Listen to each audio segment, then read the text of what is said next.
Okay, this time it's a 2-minute warning. 2 minutes.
Hi, everybody. Thank you for being here today. My name is Hillary Kellner. I am the Communications Director for the Utah Department of Public Safety.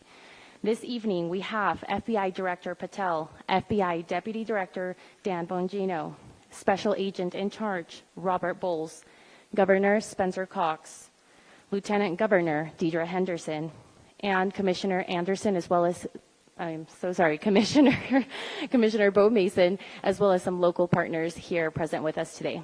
Governor will kick it off. Thank you. Ladies and gentlemen, thank you for joining us here tonight. We appreciate the media and the partnership we have with you in helping us to get information out to the public so that we can catch this assassin and hold him accountable. We are going to share a portion of a video and that we have of the suspect, as well as some new stills. Those have already been released, but we want to make sure that they get as much attention as possible, so that we can get help from the public in tracking down this evil human being.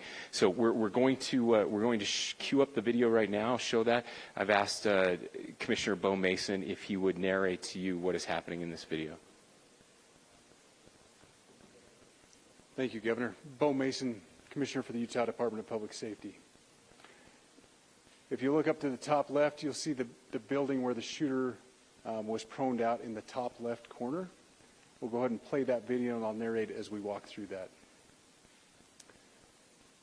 So here you see the suspect ran behind that upper building. He's going to come out on the right, moves to this far right corner. As he does, he's going to climb off the edge and then drop down to the ground. As he did that, he left some palm impressions. There's some smudges, some places we're looking to collect DNA. There's a shoe imprint where we believe the suspect is clearly identified as wearing Converse tennis shoes. Again, we'll replay that again so you can get another view of that. It's important to note his black T-shirt, his black pants, and there appears to be some white on the soles of those Converse tennis shoes. Those are all identifiable items that we're looking for. In the stills that are going to follow this, you're going to see a very distinctive T-shirt with an American flag and appears to have an eagle on it. There's also a baseball cap with a triangle on it and a pair of sunglasses. All distinctive, all things that we would ask the public to look for and try to identify if they know someone who has those items, who has been seen wearing those items. We're looking for all that information. Here you see the suspect after dropping off the building. He moved around across this grassy area, around the parking lot. We're going to pan to the right.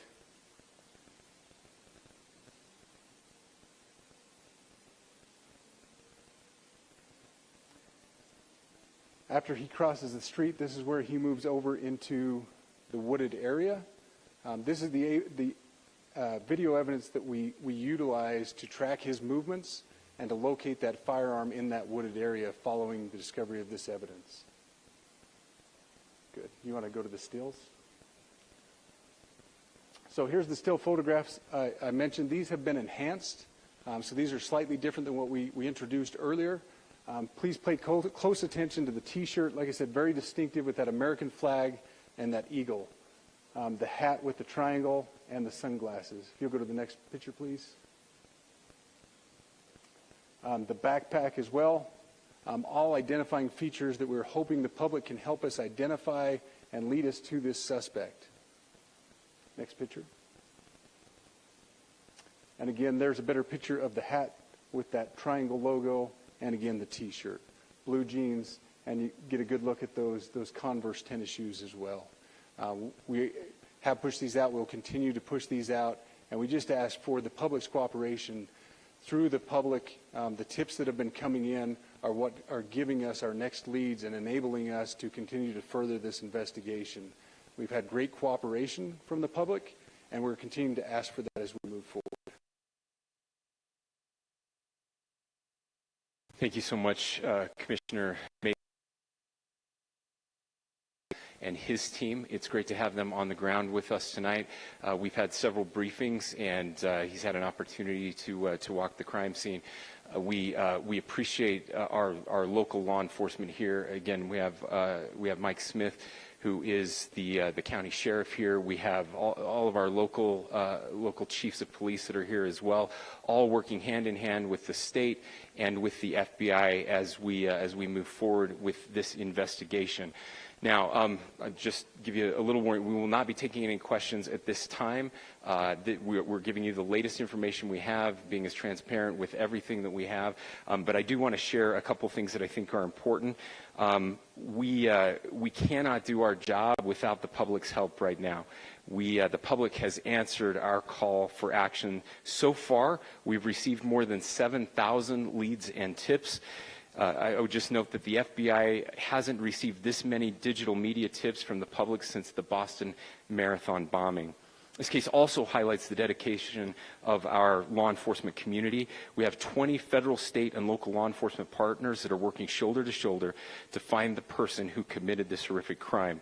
With their support, we've completed nearly 200 interviews.